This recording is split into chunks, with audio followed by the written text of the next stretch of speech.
Do y'all want to see the most outlandish, outrageous, ridiculous, unserious 20 minutes in television history? I dropped out in the 4th grade to run drugs to support my nana. That means you haven't known the triumphs and defeats, the epic highs and lows of high school.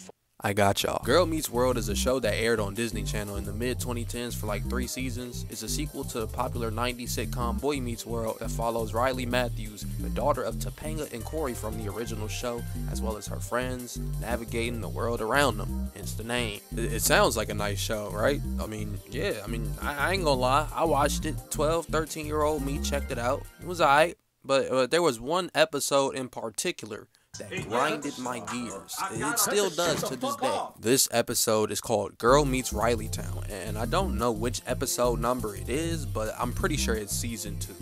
And well, yeah, grab a snack, y'all sit back and watch as I show you all how unserious this shit really was.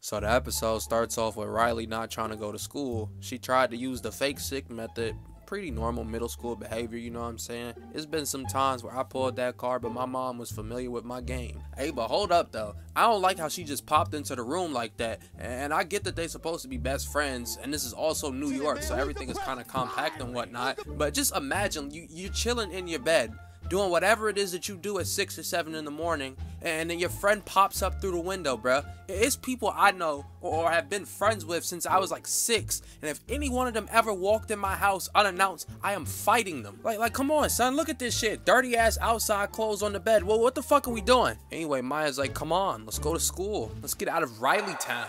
And then for whatever reason, that triggers Riley, and she shoves her to the ground.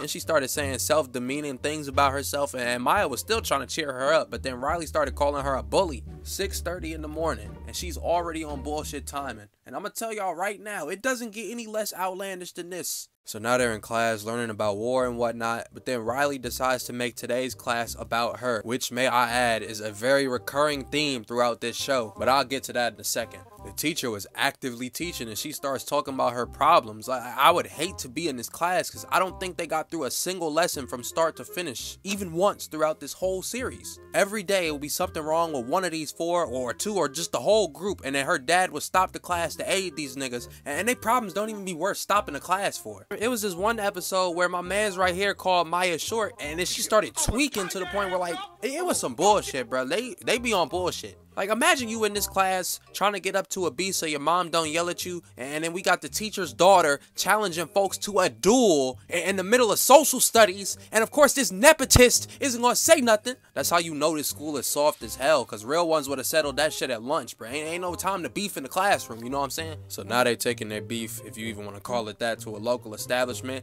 and oh, would you look at this enabler right here. He could have shut this shit down in the classroom, but instead he went to go watch his daughter engage in some more bullshit. And hold on, this is a public cafe and they are the only ones there. Did they close the shop temporarily just because she don't like the way another bitch talk? So now we're not only preventing our children from understanding the curriculum, we stopping the 9 to 5 workers from getting their morning coffee. Like, what is going on, son? Her mom's was the only one with common sense. She was like, yo, cut the malarkey, bro. Like, nobody cares. And, you know, Maya was still trying to be nice about it, talking about, I love you the way you are. You know, best friend shit. But this emotional asshole just wasted that big-ass scoop of ice cream for no reason.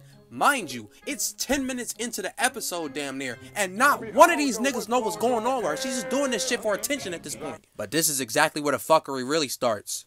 So after that weak ass storm out, they all start chopping it up and they realize, oh, she might be getting bullied. So what's the first response to this? We gotta tie up this 14-year-old because he's gonna be mad about it. Like he was gonna go on a warpath, beat somebody's ass. You know, I mean, what? Dude look like a regular teenager. This is not moving me. Anyways, my man's right here tells Big Texas what's going on. And look at this corny ass shit right here. Well, look at that. Come on, man.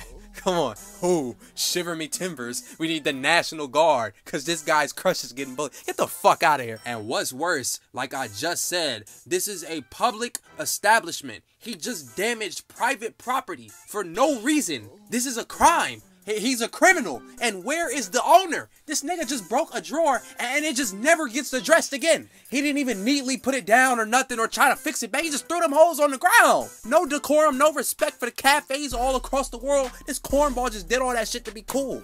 And then Lil Baby was like, yeah, he's like that when it comes to his friends. Nobody can stop it. Man, this is not it. You know what?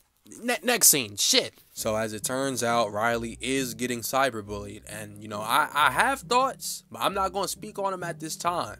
So they have this emotional moment right here, and then Riley starts repeating what was said to her over the phone. And again, I have thoughts. I will not disclose them at this time, but I do have thoughts. So then they built this barricade. Why do you ask to keep out Mr. White Knight right here? Like who, what the fuck? He's like, who did this? Why didn't you tell me? Like be fucking for real, bro. What are you gonna do? Anyway, so now we're back at school, and they have gone from attempting to teach a lesson, now they are having a come to Jesus meeting for the teacher's daughter because she doesn't know how to use the block button. Like, am I the only person who realizes how crazy this is? And the worst part about it is not one of these other students ever questioned what was going on. Like, why is their education being shortchanged because your daughter can't process emotions? So apparently this bully, who we do not know the identity of, so we cannot confirm she even exists, recorded her doing some goofy shit and threatened to send it to the whole school, right? And do you know how she responded? Welcome to Riley Town. I gotta give it to her, man. She might be one of the few people in television history to realize that she was the main character, because she shut down the entire school so she could film this whack-ass response video. Look at all these kids trying to go to class, and she's doing British accents in the middle of the hallway, son. Like they gotta be NPCs or something, because there's no way I can sit there and watch this bullshit transpire. I ain't been in high school, middle school for a minute, so I could be wrong, but I'm pretty sure you're only allowed a certain amount of late passes before detention in most schools, right? So this whole crowd was being forced to charge one to the game because she couldn't simply ignore a text message. In the course of these 20 minutes I just watched, she shut down a school, stopped class twice, and defaced a coffee shop, all because somebody said she can't dance. I don't want to pull this card, but like, I ain't gonna lie to y'all, bruh. This is some white ass shit. And it's really not even that, because I went to a high school with hella white people, right? And even if she pulled that shit there, nobody would have took that shit serious. It would have went a little something like, I exist, okay? I'm human, and yeah, maybe I do crazy things from time to time and dance and whatever, but that's just who I am, you know? I don't deserve to be made fun of for the fuck up. Like, nobody is trying to hear that. Hey, that's not just shut up, alright? Just please, alright? I'm tired of being... Shut the fuck